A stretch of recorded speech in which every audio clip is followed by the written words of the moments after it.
এইমাত্র শ্রীভূমি শিলচর হাইলাকান্দি এবং ভারতের বিভিন্ন জায়গা থেকে আসা আজকের সন্ধ্যার কয়েকটি গুরুত্বপূর্ণ খবর।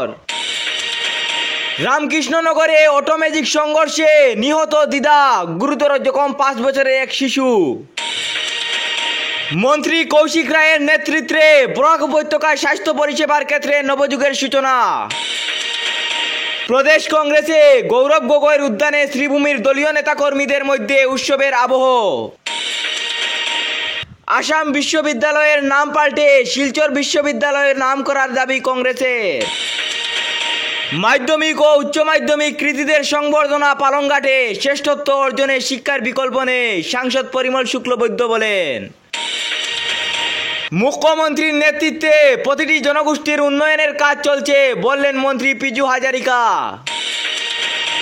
লালায় হেরোইন সহ 2 যুবককে গ্রেফতার করল পুলিশ। সিন্ধু জলবন্টন চুক্তি ভুল ছিল, মৃত্যুদিনে নেহেরুকে তুপ মোদির। একই দিনে 2টি পথ দুর্ঘটনা উদারবন্দে। রাজ্যের পরিবহন সমস্যার সমাধানে রেলমন্ত্রীর সঙ্গে বৈঠক মুখ্যমন্ত্রী ডক্টর হিমন্ত বিশ্ব শর্মার।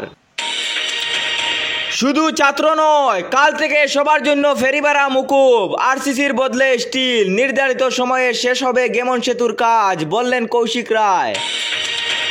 প্রশান্ত চক্রবর্তীর মন্তব্যে ক্ষতির আশঙ্কা করেছে বিজেপি।